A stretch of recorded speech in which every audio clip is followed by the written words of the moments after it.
இனியப்பா வரும்போதே சிக்கனோட வந்துட்டாரு. அதுக்கப்புறம் நான் இன்னைக்கு கேட்காம கால் வாங்கிட்டு வந்திருக்காரு. எப்பயாவது ஒரு டைம் வாங்கிட்டு வர சொல்லி சாப்பிடுவேன். எனக்கு ரொம்ப பிடிக்கும். நாங்கலாம் காலையில கொஞ்சம் கஞ்சி இருந்தது அதான் சாப்பிட்டோம். இனியாப்பா காலைல சாப்பாடு சாப்பிடலன்னு சொன்னாங்க. டீ மட்டும் தான் குடிச்சேன்னு.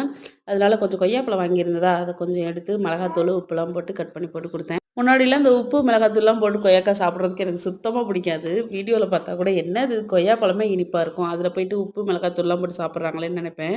ஒன் டைம் அந்த மாரி ட்ரை பண்ணி பார்த்தேன். ஆனா, இப்ப கொய்யாக்கா வாங்குனாலும் சரி, பக்கத்துல மரத்துல எடுத்தாலும் சரி, இந்த மாரி தான் ட்ரை பண்ணி சாப்பிடுறது. இனியாப்ப சமைக்க ஆரம்பிச்சுட்டாங்கன்னா, எனக்கு கிச்சன்ல எந்த வேலையுமே இருக்காது. கொஞ்சம் மசாலாலாம் வறுத்து குடுத்தாங்க. அத மட்டும் தான் அரைச்சு குடுத்தேன். பெட்ரூம்ல கொஞ்சம் வேலை இருந்தது. அத முடிச்சுட்டு வரதுக்குள்ள இனியாப்ப சமையலே முடிச்சுட்டாரு. எப்ப சிக்கன் வாங்குனாலும் சரி, ஒரே டைப்ல செஞ்சு தர மாட்டாங்க. எதனா புதுசா ட்ரை பண்ணுவாங்க. அதே மாரி இன்னைக்கு கருவேப்பில சிக்கன் தான் செஞ்சிருந்தாங்க. டேஸ்ட் செம்மையா இருந்துச்சு. எல்லாருமே சாப்பிட்டு முடிச்சாச்சு. அப்புறம் தங்கச்சி வீட்ல இருந்து பொங்கலும், கொழுக்கட்டையும் கொண்டு வந்திருந்தாங்க. அதுக்கப்புறம் என் ஃப்ரெண்ட் வீட்ல இருந்து கொழுக்கட்டை, பால் கொழுக்கட்டைலாம் குடுத்துருந்தாங்க. டேஸ்ட் சூப்பரா இருந்துச்சு. அன்னைக்கு டேவே எனக்கு சூப்பரா போச்சு. உங்களுக்கு எப்படி போச்சுன்னு கமெண்ட்ல சொல்லுங்க.